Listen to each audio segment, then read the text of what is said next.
तो भाई वो कहते हैं ना कि बड़ों की इज्जत भी कोई चीज होती है, हर कोई सर झुकाने वाला गुलाम नहीं होता। इसका परफेक्ट एग्जाम्पल हमें देखने को मिला जब सीएसके के कप्तान ऋतुराज गायकवाड़ टीम को बैलेंस करते हुए, टीम को मैनेज करते हुए हर बार मंजूरी लेते हुए दिखाई दिए थे धोनी से। भले आंखों ही आंखों में, इशारों ही इशारों में, लेकिन इज्जत करते हुए, कदर करते हुए और भरोसा जताते हुए दिखाई दिए। क्योंकि इतने लंबे समय से इंडिया की भी कप्तानी धोनी ने की है, सीएसके को भी संभाला है, तो उनको वो भरोसा था कि सही राह उनको दिखाएंगे।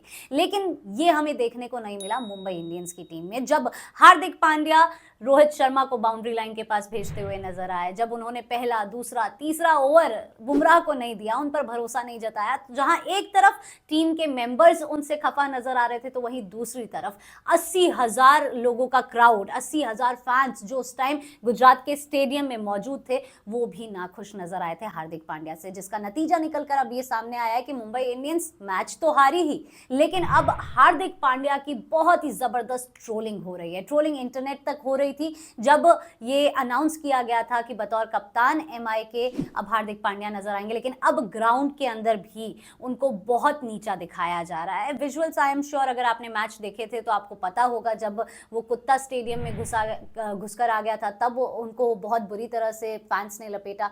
उसके अलावा भी जब वो डगआउट के पास बैठे हुए थे तब भी चैंटिंग हो रही थी। टॉस के लिए जब वो वहां पर गए तब भी लोग गुस्से में, नाराज नजर आ रहे थे। यहां सिलसिला रुका नहीं, सिलसिला इतना आगे बढ़ गया कि एक फैन जो हार्दिक पांड्या को सपोर्ट कर रहा था, उसको भी लोगों ने मिलकर कूट दिया, पीट दिया। इतने ज्यादा आक्रोशित लोग फिलहाल नजर आ रहे हैं, जिसका नतीजा मैच पर देखने को मिला। हार्दिक पांड्या थोड़े से कंफ्यूज नजर आए, हार्दिक पांड्या थोड़े से ऑफ नजर आए और गेम में भी वो बात देखने को नहीं मिली। हालांकि जो टारगेट मुंबई इंडियंस को मिला था वो बहुत ज्यादा नहीं था, लेकिन उसके बावजूद मुंबई इंडियंस हार गई। अब ये कहा जा सकता है कि लंबे समय से हम देखते आए कि पहला मैच मुंबई इंडियंस नहीं जीतती है लेकिन ट्रॉफी जीत जाती है, तो आप दिल को संतुष्टि देने के लिए, खुश होने के लिए ये बात कह सकते हैं। लेकिन क्या गुजरात टाइटंस के खिलाफ मुंबई इंडियंस का ये पहला मैच जो था, वाकई में ये हारने वाला मैच था? क्या वाकई में मुंबई इंडियंस अगर थोड़ी सी प्लानिंग बेटर करती या उनके अंदर एक सिंक नजर आता तो ये मैच हारने वाला बनता था? अगर आंकड़ों की हम बात करें तो बिल्कुल नहीं, लेकिन अगर यहां पर हम उन चीजों की बात करें, डिसीजंस की बात करें जो गलत लिए गए बतौर फैन या बतौर क्रिकेट लवर, उनके ऊपर जरा नजर डालेंगे। लेकिन उससे पहले हम बात करेंगे कि ये जो ट्रोलिंग फिलहाल हार्दिक पांड्या की हो रही है, ये किस हद तक जायज है? आप एक इंसान को इतना नीचा कैसे दिखा सकते हो? क्योंकि मेरे को याद नहीं है पिछली बार कब ऐसा किसी प्लेयर के साथ हुआ था कि इतना बड़ा क्राउड जो मैदान में मौजूद है, सब मिलके हार्दिक पांड्या को या किसी भी प्लेयर को इतना बुरा फील करा दे कि वो प्लेयर 7वें नंबर पर बैटिंग करने आ रहा है। 7वें नंबर पर बैटिंग करते नहीं है हार्दिक पांड्या, क्यों 7वें नंबर पर वो आए? तीसरे चौथे नंबर पर वो क्यों नहीं आए थे? ये एक बड़ा सवाल है। क्या वो डिसीजन उनका खुद का था? क्या वो डिसीजन मैनेजमेंट का था? अब इस पर भी सवालिया निशान बना हुआ है। लेकिन हाँ, उन्होंने जो बॉलिंग का डिसीजन लिया था, पहले 3 ओवर जो उन्होंने खुद ने डाले, जिसमें आई थिंक उन्होंने 30 रन दिए, एक भी विकेट नहीं चटकाया। उसके बाद बुमराह की एंट्री होती है चौथे ओवर में, उन्होंने 4 ओवर में मेरे ख्याल से बहुत ज्यादा रन नहीं दिए थे, मैं अगर गलत नहीं हूँ, कुछ 15 के करीब रन दिए होंगे उन्होंने, 15-20 रन दिए होंगे। I am not sure about the numbers right here, but 3 wicket उन्होंने चटकाया। उन्होंने आके बता दिया कि भाई बॉलिंग का बादशाह तो मैं हूं।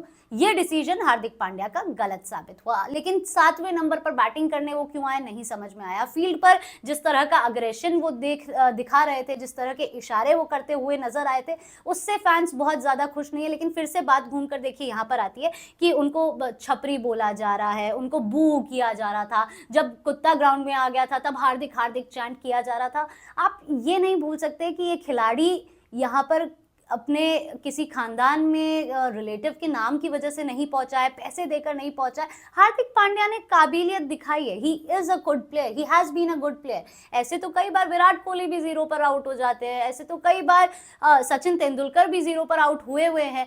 तो आप इस तरह से किसी प्लेयर को डीमोरलाइज नहीं कर सकते। हाँ, कुछ डिसीजंस जरूर कहा जा सकता है कि गलत रहे थे, वो अग्रेशन थोड़ा गलत रहा था, लेकिन अभी मेरे ख्याल से as a cricket lover Mumbai Indians को इसके ऊपर थोड़ा ध्यान देना चाहिए कि किस तरह से इसको वापस से संजोया जा सकता है। क्योंकि कोई बड़ी बात नहीं है, हो सकता है आने वाले समय में अगर इसी तरह का परफॉर्मेंस देखने को मिला हार्दिक पांड्या का, जो कि एक तरीके से कहा जा सकता है कि एनवायरनमेंट का असर उनके ऊपर पड़ता हुआ नजर आया था, ये भी रीजन हो सकता है।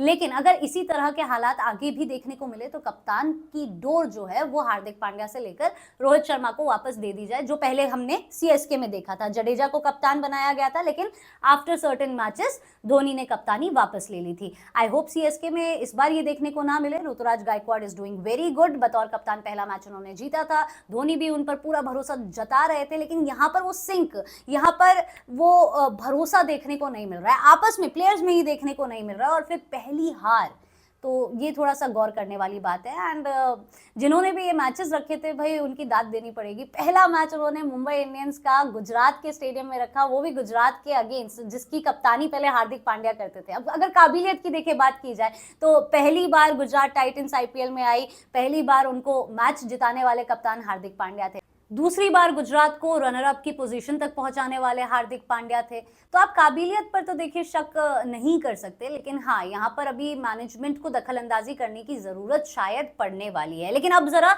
उन विजुअल्स पर गौर करते हैं जिनकी वजह से गुजरात टाइटंस और मुंबई इंडियंस का ये मैच अब काफ़ी ज़्यादा ट्रेंड में है। ये विजुअल्स आप यहाँ पर देखिए, जब टॉस के वक्त हार्दिक पांड्या थोड़ा इधर उधर देख रहे थे, कंफ्यूज थे, ऑफ कोर्स उन्हें बुरा भी लग रहा होगा, इतने लोग उनको बू कर रहे थे। उसके बाद आप देखिए किस तरह से मैदान में कुत्ता आ जाता है। अब ये किसकी गलती थी, वो बात ढक जाती है इस बात से कि लोग हार्दिक पांड्या का नाम वहां पर चिल्ला रहे थे, जो किसी भी प्लेयर छोड़िए, इंसान के लिए कितना ज्यादा शर्मिंदगी वाला भाव हो सकता है समझ पाना मुश्किल नहीं होगा। लेकिन उसके बाद रोहित शर्मा को जब वो इशारा करते हुए नजर आए कि आप बाउंड्री के पास जाइए, रोहित शर्मा ने पूछा भी कि मैं जाऊं, माइक पे टच हो गया सॉरी, उन्होंने इशारा किया कि मैं जाऊं, तो हार्दिक पांड्या वाज लाइक कि हाँ आप जाइए। अब यहाँ पर जरा अगर इज्जत की बात की जाए, अगर बड़ों की इज्जत रखी जाती, आदर सम्मान किया जाता, तो हार्दिक पांड्या थोड़ा प्यार से भी कह सकते थे कि हाँ रोहित भाई आप चले जाओ ना। बुमराह भी काफ़ी ज़्यादा गुस्से में नजर आए थे जब ओवर पहला हार्दिक पांड्या ने डाला। लेकिन अब गौर करने वाली बात यह है कि नई गेंद से अक्सर हार्दिक पांड्या को हमने गेंदबाजी करते हुए देखा है, लेकिन 7वें नंबर पर खेलते हुए नहीं देखा। 7वें नंबर पर वो क्यों आए? क्या वो घबरा गए थे राशिद खान को देखकर? क्या उनका कॉन्फिडेंस लूज हो गया था? इस तरह की बातें तो देखिए सामने आ रही है, लेकिन अब समझ में नहीं आ रहा कि आखिर आगे चलकर मुंबई इंडियंस में क्या बदलाव देखने को मिलेंगे। अब आप ये वाला विजुअल देखिए, किस तरह से हार्दिक पांड्या पीछे से आकर रोहित शर्मा को गले तो लगाते हैं, लेकिन रोहित शर्मा गुस्से में आग बबूले, कुछ डांट फटकार भी उन्होंने लगाई थी। अब क्या बोला ये तो मुझे नहीं पता, लेकिन यहाँ से ये समझ में आता है कि ये टीम एक टीम की तरह नहीं काम कर रही है। अब मुंबई इंडियंस इतना बड़ा ब्रांड है, इतनी बड़ी टीम है, इतनी बार ट्रॉफीज जीत चुकी है, लेकिन उसके बाद इतनी बड़ी हलचल इस टीम के अंदर देखने को मिल रही है। उसका नतीजा क्या होने वाला है? क्या यहाँ पर रोहित शर्मा को अपना बड़प्पन नहीं दिखाना चाहिए था? क्या वो हार्दिक पांड्या को बच्चा समझकर, अपना छोटा भाई समझकर नहीं समझा सकते थे कि यार पांड्या ये नहीं करना चाहिए था, अपन इसको इस तरह से कर सकते थे? मेरे ख्याल से अगर इस तरह का बर्ताव दोनों में से किसी एक की तरफ से भी देखने को मिलता तो शायद चीजें बेहतर होती। मैं ये बिल्कुल नहीं कहूंगी कि रोहित शर्मा के साथ जो हुआ वो बुरा हुआ। रोहित शर्मा ने बतौर कप्तान एमआई को बहुत लंबे समय तक संभाला है, और ना ही केवल संभाला है, कितनी बार ट्रॉफीज भी जिताई है। मुंबई इंडियंस का ये डिसीजन उनके फेवर में नहीं था, लेकिन उसके बावजूद भाई बड़े तो बड़े होते हैं ना। रीजन है कि आपको बड़े का दर्जा दिया गया है, आपका दिल बड़ा है, आपके पास वो विजडम है, आपके पास वो एक्सपीरियंस है, जिसके साथ अगर मिलकर चला जाता अगेन जो धोनी ने वहां पर सीएसके में किया, तो शायद आज ये हालात देखने को नहीं मिलते। तो भाई 100 बात की एक बात, Gujarat Titans versus Mumbai Indians, ये एक मैच था, और दूसरा मैच था Mumbai Indians versus Mumbai Indians. हमने एक साथ स्टेडियम में 2 मैचेस देखे। आपको कौन सा मैच पसंद आया इन दोनों में से? कमेंट सेक्शन में जरूर बताइए। और वीडियो अगर आपको पसंद आया तो लाइक शेयर सब्सक्राइब भी जरूर कीजिएगा। अपने रिव्यूज भी मुझे कमेंट सेक्शन में जरूर दीजिएगा।